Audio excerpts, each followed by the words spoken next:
Bien, esta noche tenemos entonces el estudio sobre el fuego extraño. Y vamos a tocar varios puntos muy interesantes.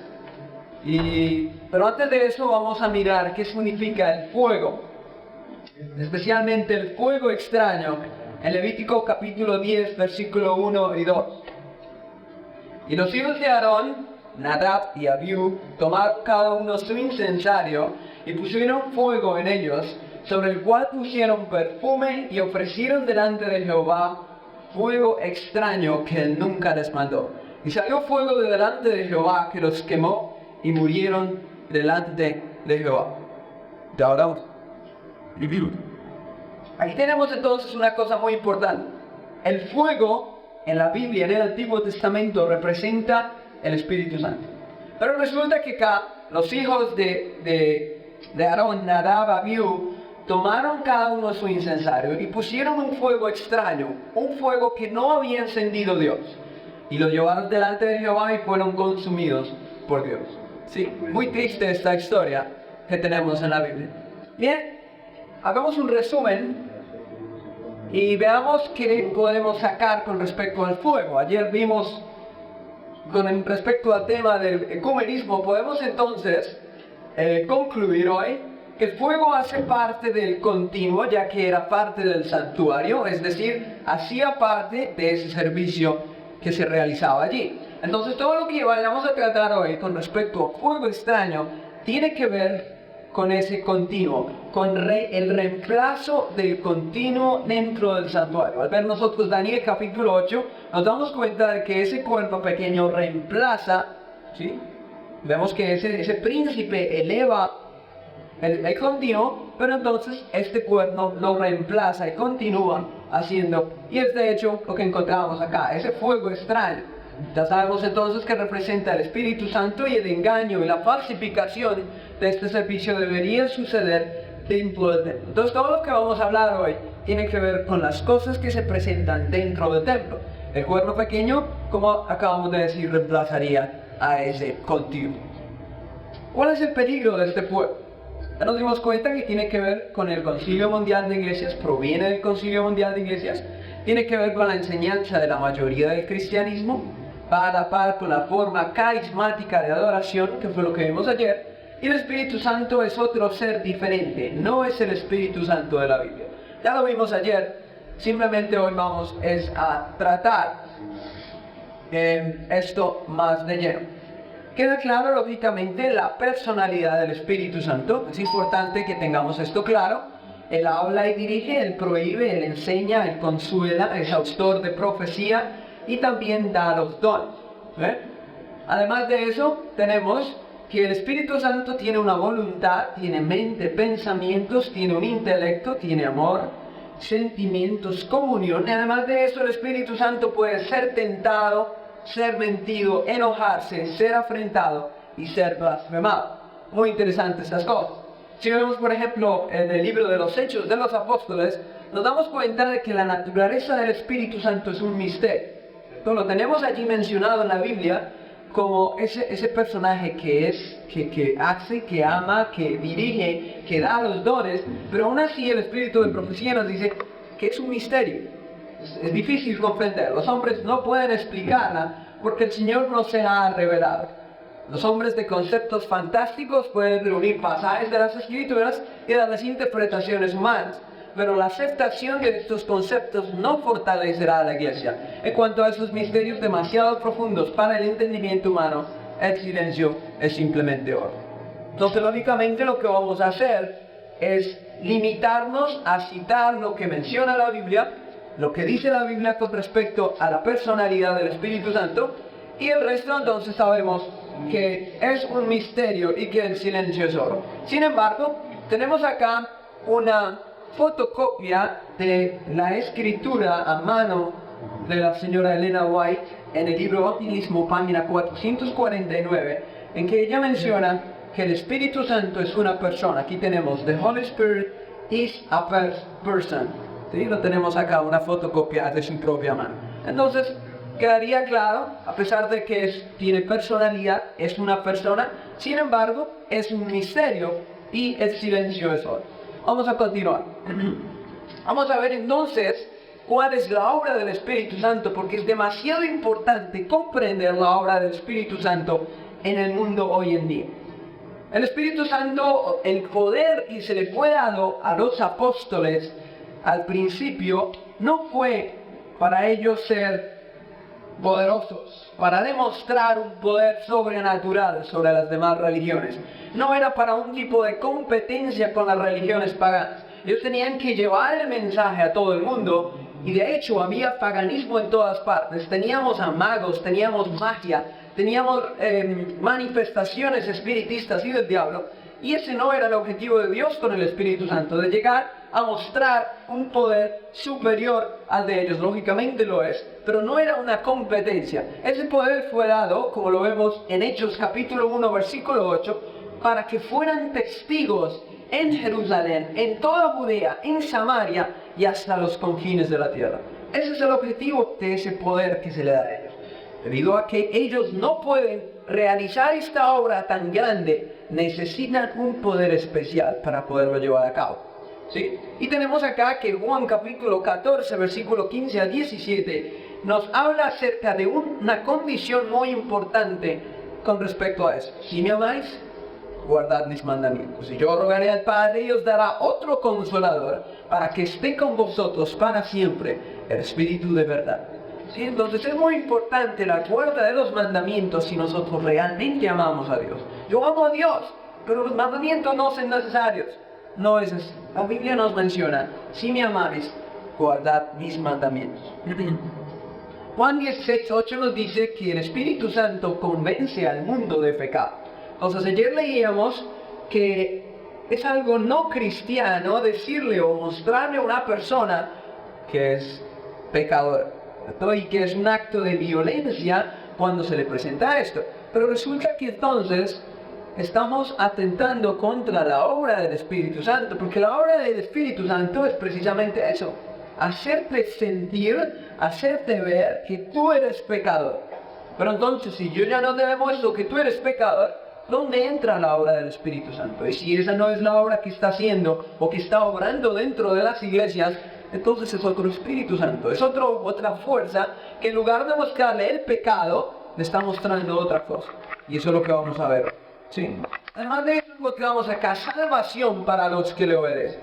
Era hijo, por lo que padeció, aprendió la obediencia, y habiendo sido perfeccionado, vino a ser autor de eterna salvación para todos los que le obedecen. Tenemos ahí, Jesús vino para darnos un ejemplo, ¿cierto? Entonces vino y obedeció, para que nosotros también obedeciéramos y pudiéramos ser victoriosos.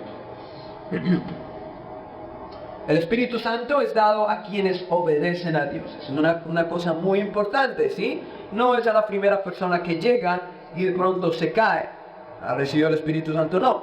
La persona necesita haber nacido de nuevo. Y tenemos acá que debe obedecerle a Dios. Nosotros somos testigos suyos de estas cosas. Y también el Espíritu Santo, el cual ha dado Dios a los que le obedecen.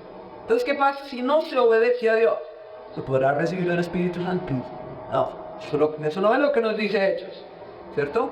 Ha dado Dios a los que le obedecen.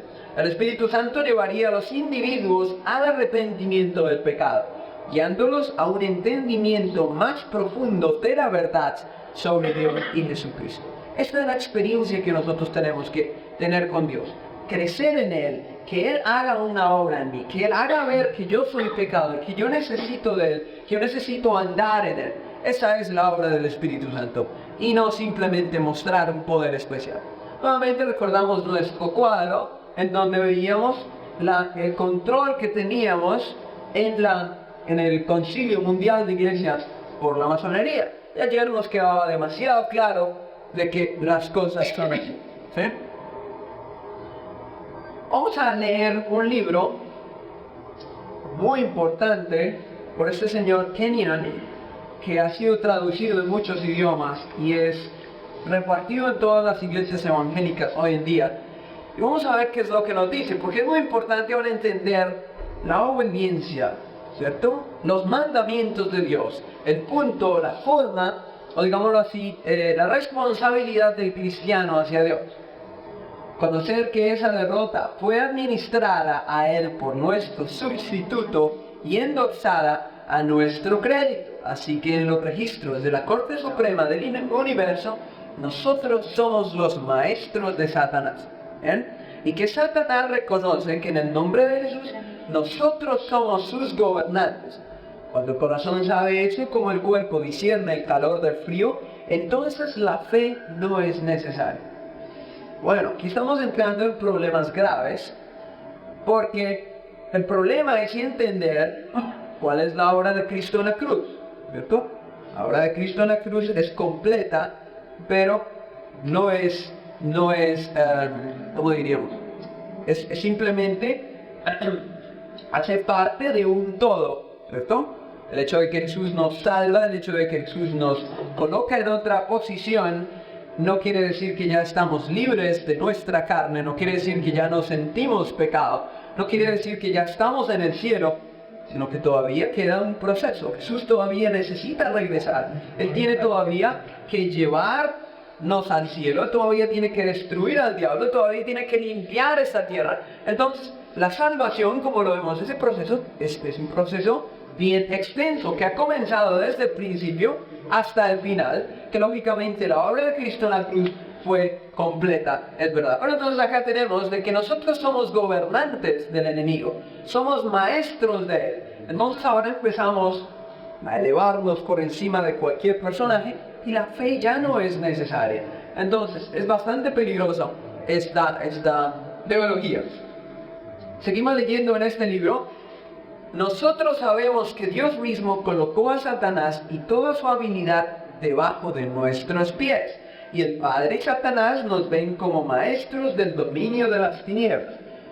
Muy bien, pero la Biblia no dice eso.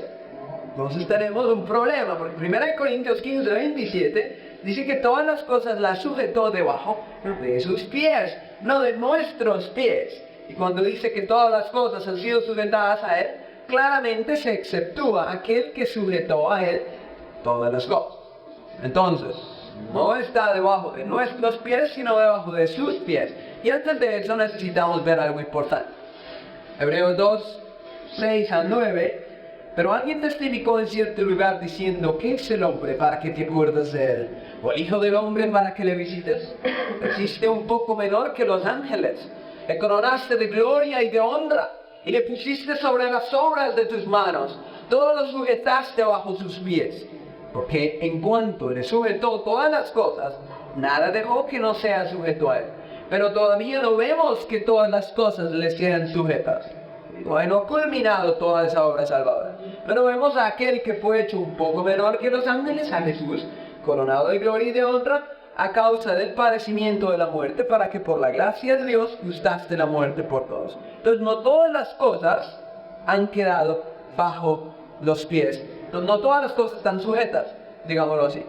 Romanos 16, 20 nos dice: y el Dios de paz aplastará en breve a Satanás bajo vuestros pies. ¿Sí? Entonces debe haber primero un tiempo breve. Tiene que venir primero un tiempo para que eso realmente suceda. No en este momento. La gracia de nuestro Señor Jesucristo sea con vosotros. ¿Sí?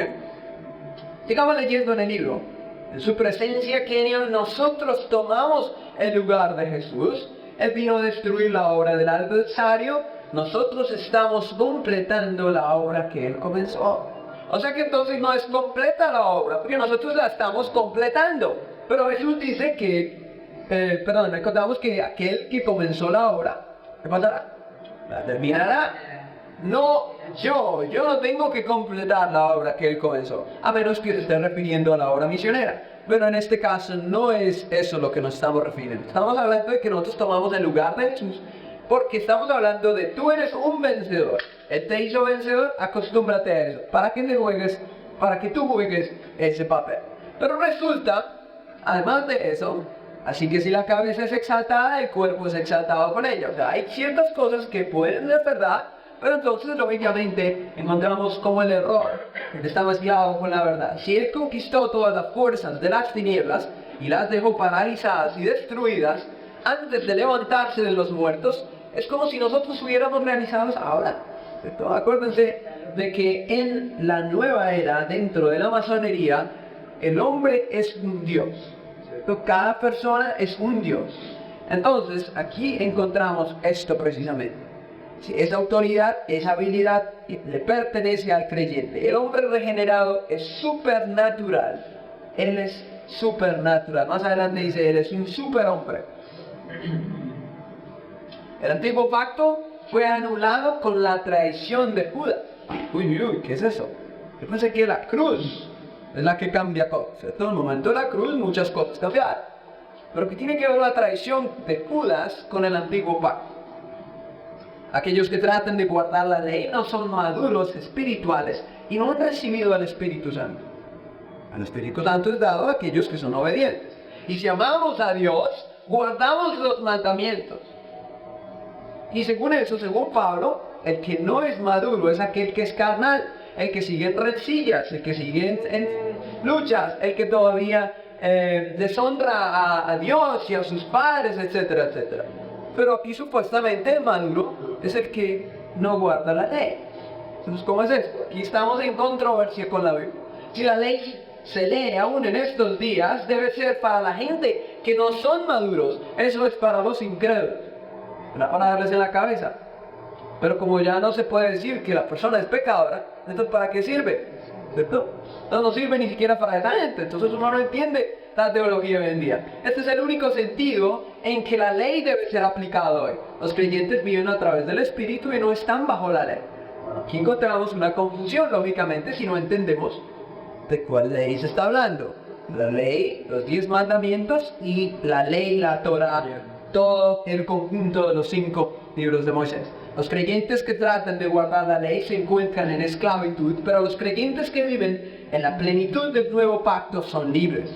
Por esa razón es peligroso para los creyentes en el periodo de la iglesia estar asociados con la ley. Peligrosísimo. Las iglesias que leen los mandamientos los domingos en la asamblea le dan a sus miembros la impresión que ellos están aún bajo la ley y que deben intentar guardarla. Los cristianos que hoy en día tratan de guardar los 10 mandamientos obstaculizan la obra del Espíritu Santo y minan la esencia pura del nuevo pacto. Increíble, increíble. O sea, no es posible porque es que la ley nos muestra como un espejo, ¿cierto?, en que estamos fallando. Y al ver que estamos fallando, el Espíritu Santo obra en nosotros y nos damos cuenta que realmente somos pecadores. Pero si no hay nada que me diga, yo soy pecador, entonces el Espíritu Santo, ¿de qué me va a mostrar? Y, o sea, no concuerda en absoluto nada de lo que se ha escrito acá. Hay una cosa muy importante dentro del fuego extraño y es la presolución, ¿sí? Aquí apareció en Paramaribo, en Surinam, en un periódico Dagblad Surinam, 2 de septiembre de 2006, y aquí se menciona, voy a leerle rápidamente, dice: en la playa de Libreville, un pastor ayer se ahogó, un pastor de la iglesia pentecostal se ahogó él quería, como Jesucristo, caminar sobre el agua. El pastor tuvo una visión en la que él pensó que él podía caminar el lago desde Libreville hasta Boendenes, hasta la playa de Boendenes. Entre estos dos lugares hay una distancia de aproximadamente 20 kilómetros. El siervo de Dios se hundió frente a los ojos de un fotógrafo que él había llevado como testigo de este milagro, y algunos creyentes a quienes les había prometido sanarlos, algunos sacerdotes o predicadores de las iglesias pentecostales dicen sanar personas o hacer milagros de todo tipo de enfermedades. Muy bien, más o menos es lo que apareció en el periódico. Interesante. O sea, tuvo una visión de que él podía caminar sobre el lago, y va y camina sobre el lago y hay un fotógrafo que se lleva y él se ahoga y Dios no lo salva. ¿Por qué? ¿Será que Dios no le respondió su oración? ¿Será que él malinterpretó esta visión? ¿Quién fue el que le dio esta visión? ¿Qué pasaría? Vamos a leer una parte importante del libro deseado de toda la gente, es que nos aclara mucho lo que estamos viendo hoy en día. Dice, pero la fe no va en ningún sentido unida a la presunción, porque la presunción es la falsificación satánica de la fe. Entonces, esto que se pareciera que fuera fe.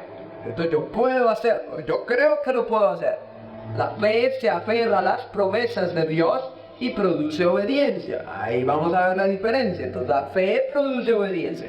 La presunción también se aferra a las promesas, pero las usa como Satanás para disculpar la transgresión. Entonces aquí tenemos las dos. O sea, que lo que hemos leído anteriormente es presunción, ¿cierto? Porque la fe verdadera produce obediencia. La presunción disculpa la transgresión. La fe habría inducido a nuestros primeros padres a confiar en el amor de Dios y a obedecer sus mandamientos. La presunción los indujo a transgredir su ley, creyendo que su gran amor los salvaría de las consecuencias de su pecado. Ahí tenemos el problema hoy en día. Todo el mundo quiere ser salvo de las consecuencias. ¿No es así? Han vivido una vida desordenada y esperan en el último momento que Dios los sane de alguna enfermedad que les ha dado. ¿Sí? Ellos están sufriendo las consecuencias. No solamente eso, sino que se aferran de las promesas para que eso se lleve a cabo. Ahora puede ser que Dios los sane. ¿Sí? Dios en su misericordia puede que los sane. Pero no es una obligación de Dios y no se le debe demandar eso a Dios, que debe ser así porque nosotros lo creemos y porque está escrito en su palabra. Eso es presunción. La presunción los indujo a transgredir su ley, creyendo que su gran amor los salvaría de las consecuencias. Muchas veces, cuando Satanás no logra excitar la desconfianza, nos induce a la presunción. Entonces, cuando no logra excitar desconfianza, entonces caemos en otro punto peligroso. ¿Qué es lo que cambia fuego extraño? Vimos que el fuego entonces es todo lo que tiene que ver con el continuo en el santuario. Cambia entonces, tiene que ver la oración, porque eso hace parte del servicio, el canto, la experiencia con Dios, los mensajes de Dios, el comportamiento en la iglesia, lo que nosotros esperamos de Dios y lógicamente el mensaje. ¿Sí? Vamos a ver cómo es que esto sucede. Lógicamente este poder, ¿cierto?, protestante, hace descender fuego del cielo y engaña a los moradores de la tierra. El problema hoy en día es que estamos tratando con un punto muy peligroso, y es el engaño. Y el engaño no es algo que tú puedas discernir a la distancia, que se pueda discernir fácilmente. Si se engaña es porque se hace todo lo posible para que parezca verdad, ¿cierto? Entonces es tan cercana la presunción con la fe que es muy difícil nosotros inclusive saber la diferencia. Es la falsificación satánica de la fe. Entonces, no solamente en ese punto, sino en todo lo que tiene que ver con la Biblia. ¿Sí? Entonces ya leemos, pareciera como si fuera verdad, ¿cierto? Tiene cosas que uno dice, sí, pero puede ser. Pero no, porque más adelante nos vamos dando cuenta hacia qué punto, hacia qué nivel nos están llevando. Vamos a ver este video, en donde el predicador Benny Hinn, que estuvo hace 8 días aquí en Venezuela, hace una declaración muy interesante y nos hace inmediatamente saber quién es él o qué es lo que cree. ¿Qué? And I know we're about to see the greatest manifestations of God's presence ever. A prophetess named Ruth Heflin sent me a word recently and told me to get ready to see physical manifestations of Christ on the platforms in our crusades. That people will have visions of the Lord in the meetings. Those things have happened in the past, I know. In a T.L. Osborne meeting one time in Africa, the Lord appeared to the whole crowd. It's about to begin happening. I know it too. Expect it to happen also in your own home. Entonces, acabamos de ver algo muy interesante, ¿cierto? Entonces, manifestaciones de Cristo Jesús en la plataforma. Jesús mismo va a aparecer en persona, inclusive en los hogares. Vamos a ver qué dice la Biblia con respecto a eso. Porque de hecho Mateo 24, 23 al 26 advierte sobre este tipo de cosas. Entonces, si algunos dijeren, aquí está Cristo, o allí está no creáis, porque se levantarán falsos cristos y falsos profetas y darán señales grandes y prodigios de tal manera que engañarán, si es posible, aún a los escogidos. Aquí yo lo he dicho antes, o sea, no caigamos en este mismo engaño. Yo ya lo he dicho, pero así que si os dijeren, he aquí en el desierto está, no salgáis, he aquí en las cámaras, no creáis. Muy bien, o sea que si alguien viene y nos dice que Jesús va a aparecer físicamente en una iglesia, ¿quién es él o qué es él, según la Biblia? ¿Para eso qué? Eres el falso Cristo. Sencillo. ¿Será que Benigno es un falso Cristo entonces? ¿Un falso profeta? Bueno, por sus propias palabras sabemos. Un televidente dice que su televisor se prendió por sí mismo y se vio esta increíble presentación. ¿Sí? Esto apareció en esta revista en Estados Unidos. Este rostro que apareció en la televisión en Estados Unidos. ¿Sí? Aquí lo tenemos más cerca. Una imagen de un personaje. Jesús entonces apareció en esta revista como la estrella de la televisión americana. Interesante. Y ahora Jesús está utilizando la televisión para llegar a las personas inconversas. ¿Qué les parece? Vamos a ver una cosa interesante.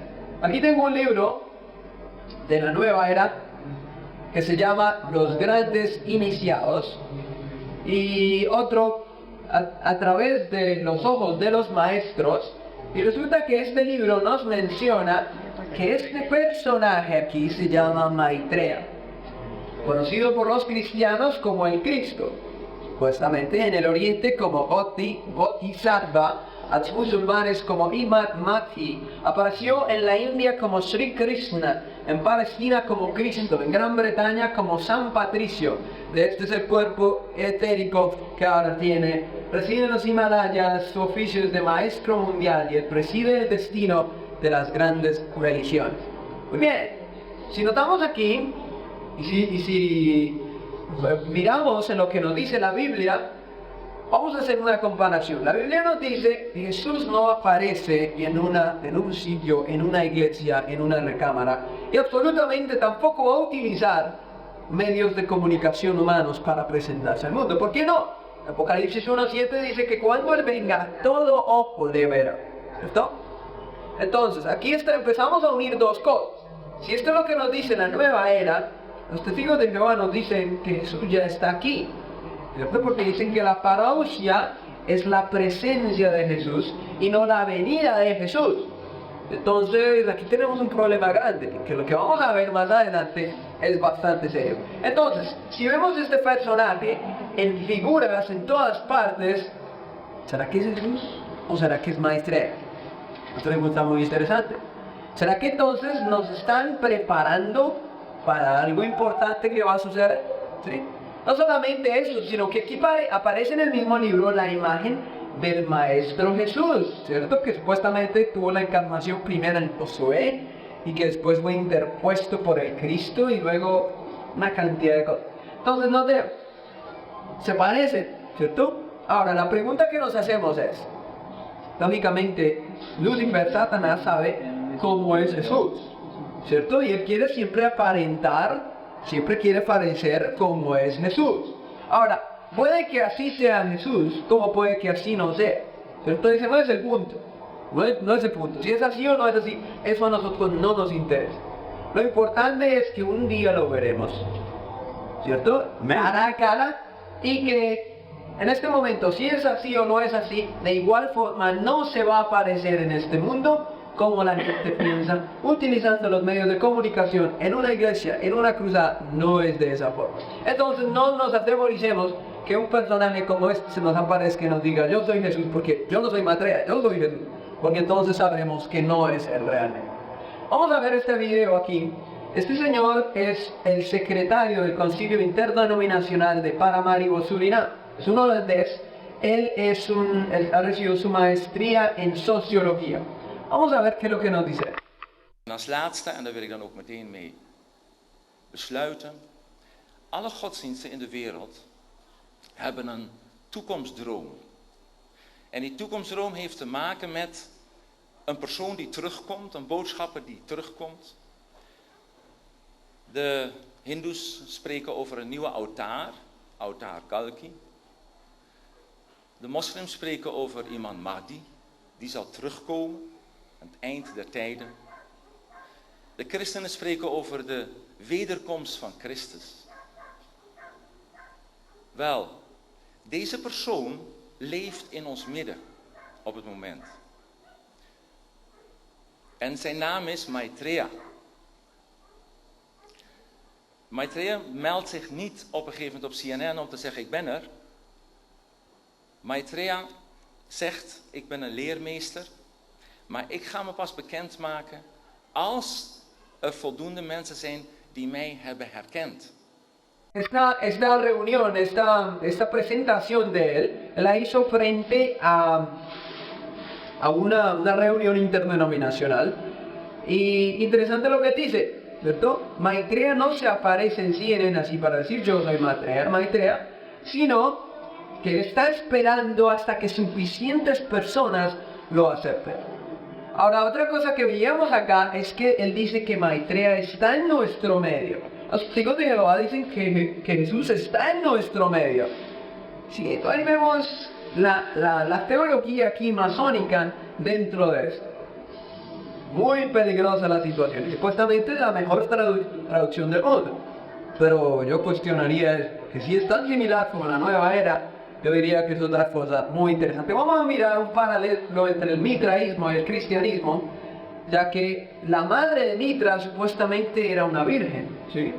Mitra era un salvador o un mesías de los medo-persas, y desde ese entonces viene la creencia del mitraísmo. De hecho hay iglesias mitraístas, no sé cómo se dice en español, aquí en Colombia, por ejemplo, aquí en Venezuela también. No solamente eso, sino que también tuvo 12 discípulos. Él murió y supuestamente resucitó. Eso es lo que nos dicen. Mitra también realizó milagros. Y una cosa importantísima, Mitra nace el 25 de diciembre. Ahora, no solamente Mitra nace el 25 de diciembre, sino que todos los dioses principales de todas las religiones paganas, es decir, el dios Sol en todas las religiones paganas, nacen también o tienen su cumpleaños el 25 de diciembre. ¿Cierto? Búsquenlo en internet. Busquen cuál era el cumpleaños de, por ejemplo, de Zeus o de Júpiter. ¿Cuándo era que nacía supuestamente? El 25 de diciembre. Ahora, la Biblia no habla de diciembre, o no habla, de hecho, en Jerusalén, en Judea, el invierno es demasiado lluvioso y frío, imposible como para que los pastores estuvieran en el campo esperando la venida de ese Mesías, cuando apareció el ángel. Demasiado lluvioso como para estar. Imagínense en un aguacero, ellos allá esperando, mirando hacia el cielo. No solamente eso, sino que también es frío y tiene sus temporadas en que cae nieve. Entonces, muy improbable de que, por ejemplo, José y María hubieran hecho ese viaje hacia Belén en una temporada como esa, con una mujer embarazada. ¿Cierto? O sea, hay muchas cosas que no concuerdan. No solamente eso, sino que él es un hombre moral. Supuestamente fue el salvador del mundo y es conocido como la luz del mundo. O sea que hoy en día, cuando se dice que Jesús nace el 25 de diciembre, yo me pregunto, ¿será que estamos celebrando el cumpleaños de Maitreya en lugar de tener? Muy probablemente. ¿Cuál es nuestra posición con respecto a eso? Entonces, si sabemos que tiene que ver con Maitreya, si sabemos que el Jesús que estamos viendo y que nos está vendiendo en las imágenes es Maitreya, ¿cuál es nuestra posición entonces? Aquí tenemos a Maitreya cuando él apareció en Nairobi en 1988 y un libro que sacaron los de la nueva era con los mensajes de Maitreya, 140 mensajes para el mundo.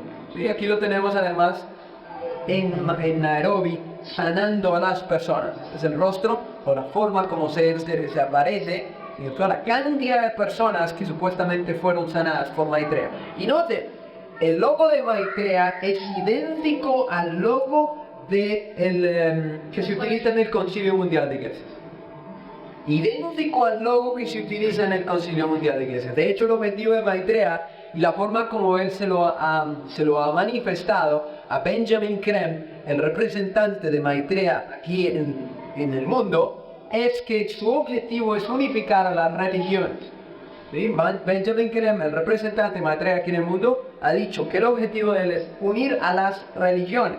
Aquí tenemos idéntico el logo a uno de los logos que se utilizan en el Concilio Mundial de Iglesia. Entonces acá decimos, bueno, no solamente la masonería está detrás del Concilio Mundial de Iglesia, sino el Espíritu Santo y el Mesías que está siendo predicado es Maitreya y no Jesús. Tenemos acá en una página en internet, ahorita la vamos a ver, las apariciones de Maitreya en 1988, diferentes lugares, inclusive en Medellín. Aquí no coloqué todas, pero aparece inclusive en San Cristóbal, apareció una vez. En Argentina, si ustedes notan, la mayoría de personas a las cuales se aparecen son cristianos y musulmanes. ¿Sí? Ahora, si ese personaje, como lo vimos en la televisión, se aparece a un grupo de cristianos, no va a decir que eres Maitreya, lógicamente. Estamos hablando de engaño, ¿cierto? Y si lo está haciendo a cristianos y a ortodoxos, es para suavizarlos, para que acepten la enseñanza de la nueva era, y no la de la Biblia, lógicamente. Sí, aquí tenemos otra lista, cristianos en su mayoría, ¿cierto? Cientos cristianos, budistas, cristianos, en una cantidad de lugares. No puse todas, porque es una lista increíble. Y la última, aquí tenemos la página en internet que se llama Share International, que es la página que mantiene esto. La última aparición es el 24 de febrero del año 2002, y Share International no tiene más información acerca de apariciones después de esta fecha. ¿Por qué no? Porque el señor Nico Wachtmeister de Surinam dice que está esperando que hayan suficientes personas para que lo aceptes. Por eso no ha aparecido otra vez. Está esperando que el movimiento carismático haga su trabajo para poderse aparecer nuevamente. Muy interesante estas cosas. Por esa razón encontramos en publicaciones cristianas artículos como este: las iglesias deberían tener reuniones o sesiones espiritistas. Seances en inglés, sesiones espiritistas. Entonces estamos hablando acá de que los cristianos deben ayudar a las almas de los ateos y otros que han pasado al otro lado, tales almas que creen, están perdidos y están, no entiendo qué es lo que dice, en una condición en la cual ellos no creyeron en su vida y no pueden entender ahora lo que ha pasado. Que ha pasado al otro nivel. Etcétera, etcétera. Entonces estamos hablando de comunicación con los muertos, ¿sí? Sesiones espiritistas dentro de las iglesias religiosas, la religión en este aspecto, ¿cierto? ¿Qué es una sesión espiritista? Entonces acá tenemos una sesión espiritista, aquí tenemos otra sesión espiritista, las personas uniéndose con las manos. Pero si nos ponemos a pensar que esa es la forma que nos están introduciendo de oración, ¿cierto?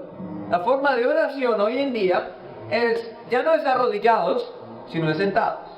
Ya no es algo personal, sino es algo colectivo. Sí, bueno, colectivo también se puede la oración, pero estamos hablando de las manos, ¿cierto? Unido de manos. Bueno, una que otra vez puede disputarse, ¿cierto? O sea, digamos que no llegar hasta el punto de que está escrito de que no tiene que hacerse. Pero es muy similar a una sesión espiritista, ¿cierto? Y vamos a sentir algo. Entonces las personas están buscando sentir algo al agarrarse de las manos. Pero la cuestión es que la oración no es para sentir algo, es para vaciar nuestro corazón, nuestra alma a Dios. ¿Sí? Vamos a ver qué nos dice el Catecismo Vaticano con respecto a las celebraciones musicales. Porque acuérdense que desde ese momento, el Concilio Vaticano número 2, el movimiento carismático nace. Y el trabajo en el ecumenismo mejora.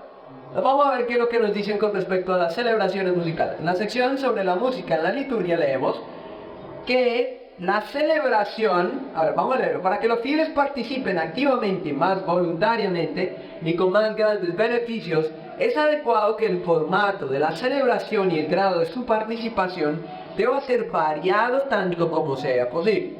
Bien, entonces esto incrementa maravillosamente, perdón, la liturgia incrementa maravillosamente el poder para predicar a Cristo. ¿Cierto? Entonces, si cambiamos la forma de adoración, vamos a poder dar un mejor mensaje, como una señal levantada entre las naciones para aquellos que están afuera. Vale. El documentos del Vaticano número 2 leemos: en todas las devociones populares los salmos serán especialmente útiles. Ahora, no solamente eso, sino también que debe haber una manifestación, una participación en la celebración externa, es decir, de tal forma para mostrar la participación interna por medio de gestos y posturas corporales, por medio de aclamaciones, respuesta y canto. En los 1900 y a principios de 1900, cuando arranca el movimiento pentecostal, eran las religiones provenientes de África, los negros, que utilizaban, ¿cierto?, la alabanza con expresión. Pero entonces, lógicamente, desde este momento en adelante, tenemos que ahora es algo que debe suceder en todas las iglesias que estén unidas en esta misma filosofía o en esta misma forma de pensar, ¿cierto? Ahora, mucha influencia la trajo lógicamente África a estos grupos pentecostales al principio. Estamos hablando de negros que vienen y traen su cultura. Muchas personas quieren arraigarse a su cultura, ¿cierto? Pero resulta que nosotros no tenemos que arraigarnos a ninguna cultura.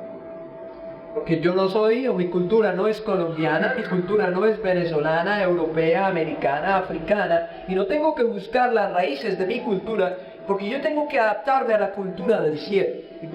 Porque hay muchas cosas de mi cultura que no sirven, que yo tengo que dejarlas, tengo que aprender a soltarlas.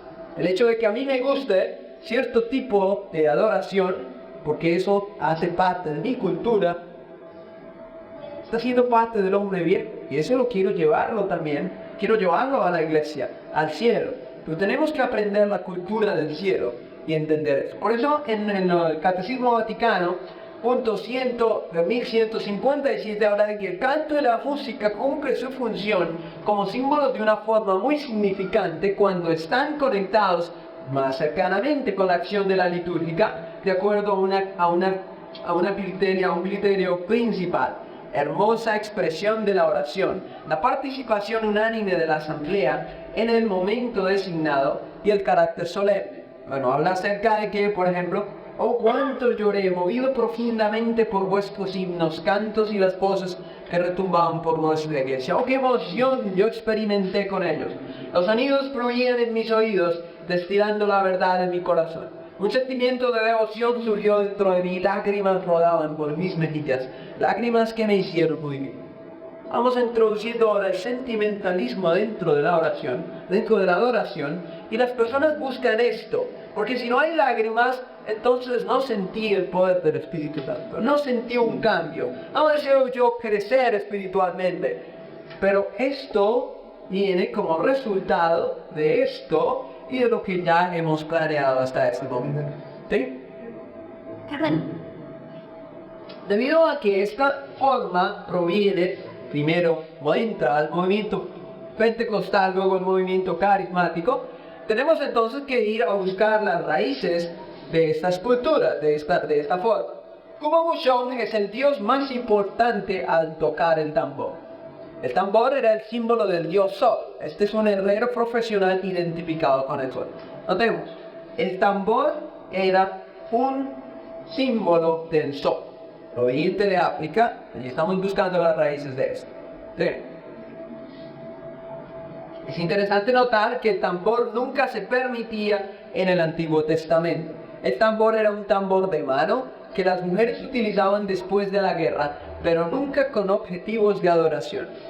Lógicamente tenía otro ritmo, ¿sí? Entonces, el tambor que se menciona en la Biblia no es el tambor que conocemos hoy, es un tambor de mano.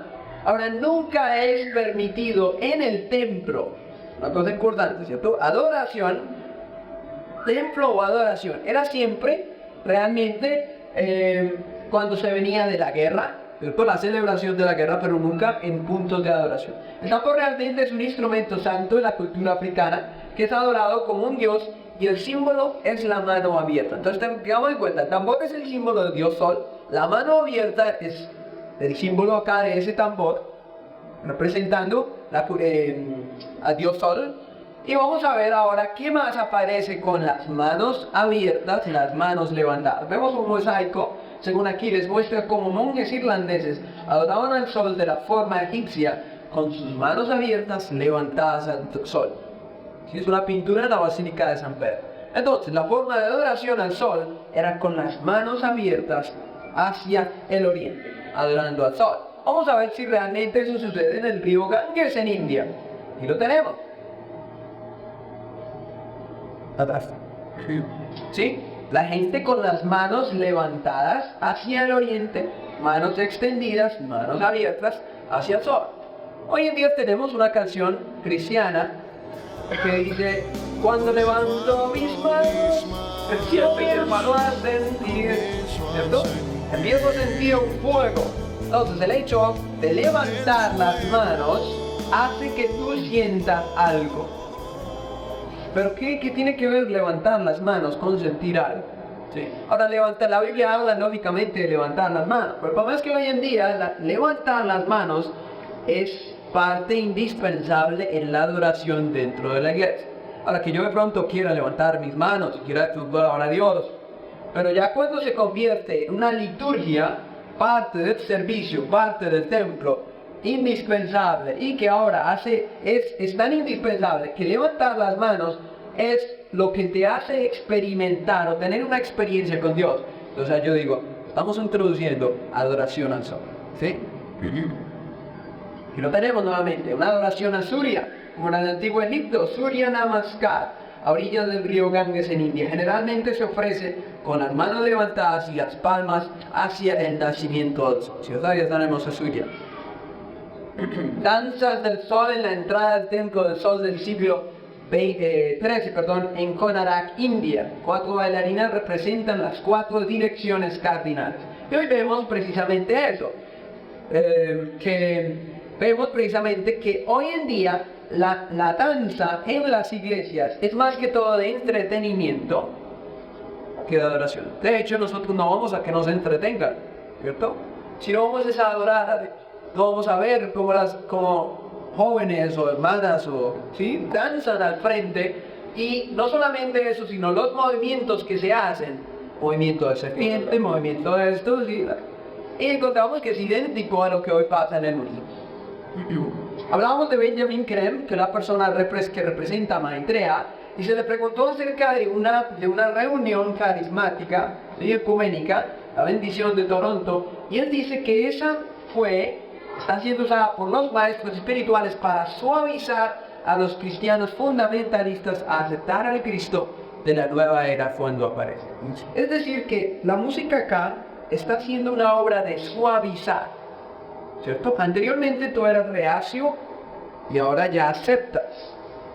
Y finalmente has dado un paso hacia adelante y ahora vas a dar el otro paso más adelante y vas a dar el otro paso más adelante y tú te suavizas, ¿sí? El punto importante aquí es suavizar a los cristianos fundamentalistas que anteriormente no aceptaban la forma carismática de adoración y hoy en día ya no les parece malo. ¿Por qué razón? Porque nos han suavizado nuestro gusto.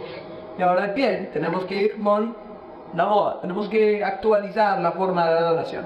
Carly Peter, anciano mayor del Covenant Life Church, informa que en las últimas 3 semanas, en cada reunión de la iglesia, grande o pequeña, ha sido un derramamiento del Espíritu de Dios. ¿Cuál es el derramamiento del Espíritu de Dios?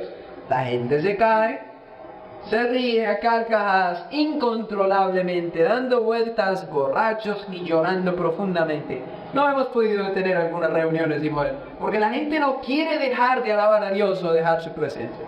Y ahora hemos estado dándonos cuenta cuál es esa alabanza a Dios. ¿Sí? Vamos a ver este video de Kenneth Hagin, que es muy importante dentro del mundo evangélico.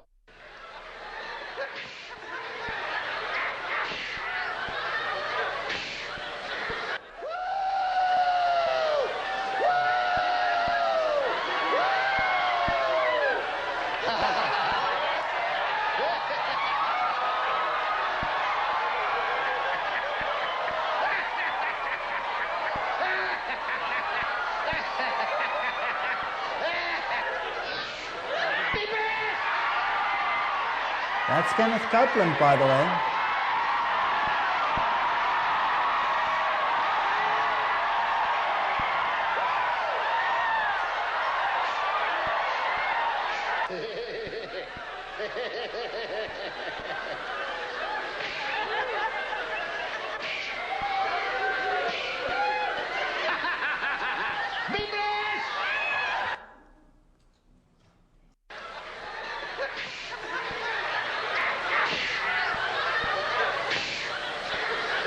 Drunks fall down.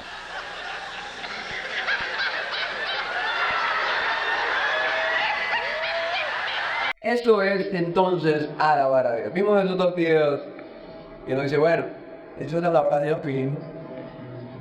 riéndonos a carcajadas por el Señor, ¿sí? El cielo se ha abierto, tenemos las carcajadas, la gente gritando, ¿sí? Y la gente revolcándose a carcajadas, incontrolablemente, gritándose los unos a los otros, ¿sí? Muy bien, vamos a ver cómo es que obra el Espíritu Santo cuando viene a una persona. La opción del Espíritu Santo es para beneficiar a aquellos que llegan a la iglesia por el testimonio del Evangelio, ¿sí? El don de lenguas fue dado para comunicar el Evangelio. Hablamos de que ese poder fue dado para testificar en todas las partes del mundo, a grupos con idiomas diferentes. Vamos a ver ese punto más adelante. En el caso de Hechos 2 y Hechos 19, vemos que las lenguas y la profecía están asociados y sirven para comunicar el Evangelio. Son dos cosas importantes que vamos a analizar más adelante. Vamos a ver el don de lenguas como es y si realmente es como la gente lo entiende hoy en día. Los discípulos hablaban en otras lenguas. En griego, la palabra en griego acá es dialectos, de todo Hechos 2:4, de donde viene nuestra palabra dialecto o idioma. La multitud les entendía en su propio idioma, porque se habla acerca de que nuestra lengua en que somos nacidos, es decir, en su lengua natal, en la lengua en que ellos nacieron. Eso nos hace entender, por ejemplo, cómo hasta el día de hoy los rituales y el servicio en el templo eran realizados en hebreo, como lo es hasta el día de hoy, a pesar de que el arameo era hablado afuera. Pero los servicios y los rituales, como siempre lo han tenido los judíos, ha sido en hebreo. La gente venía para cumplir el mandamiento, pero su idioma natal lógicamente era otro. Entonces tú vas a la iglesia, tú naciste en Arabia o naciste en Macedonia, y tú hablas el griego, pero el hebreo es muy poco, ¿cierto? Y vas a escuchar el mensaje de Dios. Lógicamente los discípulos rompen esa tradición de comunicar el mensaje, el evangelio en hebreo. Había gente de todas partes, es lo que podemos ver. Y vemos también que los gentiles también hablaron en lenguas cuando recibieron el Espíritu Santo. Entonces, dejando el caso de Hechos número 2, que uno lo lee y es muy claro, los gentiles también hablaron en lenguas y recibieron el Espíritu Santo. Pero entonces acá tenemos un problema con los gentiles y eran que eran considerados inmundos, ¿cierto? Y fue necesario que Dios le mostrara una visión a Pedro para que dijera: todo lo que tú consideras inmundo no es inmundo, porque yo lo he limpiado, lo he santificado. Y él no entendía esa visión, por eso se levanta y dice: pero ¿qué puede ser? Y vienen tocando unas personas que lo llevan a donde está Cornelio. Y cuando va a Cornelio, él le dice: ya entiendo la visión que tuve hoy. Claro. ¿Sí? Y por eso más adelante encontramos en Hechos 11:15 y 10:46 que los gentiles recibieron el Espíritu Santo también como nosotros. Y también cayó el Espíritu Santo sobre ellos como sobre nosotros. ¿Cuándo? Al principio. ¿Cuándo fue que cayó al principio? En Hechos 2. Ahora, si los gentiles tenían manifestaciones diabólicas o espiritistas en su religión pagana y se revolcaban y se reían y vomitaban o qué sé yo, pues lógicamente no pudo ser diferente la manifestación de los gentiles a la de los discípulos. Por eso que dice: fue como nosotros al principio. Porque en el momento que hubiera habido una diferencia entre Hechos 2 y Hechos 11:15 o Hechos 10:46, como nos lo hacen creer hoy en día, los cristianos nunca hubieran aceptado la manifestación del Espíritu Santo dentro de los gentiles. ¿No es así? Porque van a decir: no, es una manifestación diabólica. Mire cómo se revuelca, mire cómo él habla en un idioma que nadie entiende. Eso no es de Dios. Pero no, se manifestó de la misma forma como nosotros al principio. Así que si Dios les dio el mismo don, también como a nosotros que hemos creído en el Señor Jesucristo, ¿quién era yo que pudiese estorbar a Dios? Entonces no es diferente, es idéntico. Hablan entonces idiomas y la gente les entendía absolutamente el mensaje. ¿Sí? Si vamos adelante, en Hechos 19:6 nos vamos a dar cuenta que los 12 hombres en Éfeso hablaron en lengua y supuestamente ellos hablaron una cosa que nadie entendía, ¿cierto? Pero resulta que es que Éfeso era un puerto y había mucha gente de diferentes lugares y fue un punto céntrico para que estos 12 hombres y muchos otros fueran enviados como misioneros. Pues pensemos una cosa. Si hoy en día se nos diera el comunicado, que de hecho lo tenemos, de ir y predicar a todo el mundo, hoy tenemos muchas más posibilidades de aprender idioma. Vamos a una escuela, en 3 meses ya aprendemos inglés y nos ponemos las pilas, tenemos diccionario, tenemos profesores, es algo que es asequible para todo el mundo, que no quiera ir al curso, se compra un CD, o bueno, qué sé yo, hay miles de una forma para hacerlo. En ese entonces, ni siquiera la realeza tenía a veces la posibilidad de aprender tu idioma. Era algo súper costoso. Y bueno, pudiera que fuera, no solamente que fuera costoso, sino ¿quién te va a enseñar a ti eso? ¿Dónde está un diccionario para que te diga cuál es? O sea, por esa razón Pablo dice, yo hablo más lenguas que todos. ¿Por qué? Porque él nació en donde? Pablo Tazo, en un lugar romano, pero entonces también es instruido dentro de los judíos, entonces además de eso vivió en otras partes, se fue, etcétera. Yo hablo más lenguas, yo hablo más que todos ustedes. Presentar algo en otra lengua, como nos lo dice 1 Corintios 14:2, se le habla a Dios y no a los hombres. Claro, porque si yo me pongo aquí a hablar en holandés, ustedes no me van a entender a mí. Tengo que hablarles en español. De pronto en inglés me doy cuenta que hay algunos que sí entenderían. Es necesario que se interprete para que la iglesia sea beneficiada. Si de nada sirve que yo aquí me pare a hablar, se debe entender para poder decir amén, ya que se debe orar con el entendimiento. Entonces de nada sirve que alguien se ponga a orar, muy bien, él oró y de su corazón y todo, pero ¿qué hacemos? El problema es que Corinto también es un sitio que hay gente de todas partes del mundo. Entonces llega el hermano que viene de Macedonia, llega el otro que viene de África. Y pues claro, si el hermano va a hablar, entonces ¿cómo voy a decir amén? Entonces necesitamos a un traductor, necesitamos personas que además de eso han estado en un sitio como misioneros o han regresado. Pero resulta que ellos hicieron de esto una fiesta. No se entendía y Pablo en la carta, de hecho la carta es para corregir, no para decir la forma como debe ser llevado a cabo. Para corregir, la carta empieza diciéndoles, ustedes creen que son sabios, ustedes esto, lo otro, y sigue adelante. Entonces, es para corregir más que cualquier otra. Las lenguas son para los infieles, ya que ellos necesitan convertirse y adorar a Dios, lógicamente. Si tenemos un infiel que es de otra parte y necesitamos convertirlo. Si no hay intérprete, entonces se debe callar. Sencillo, la Biblia es muy clara con respecto a eso.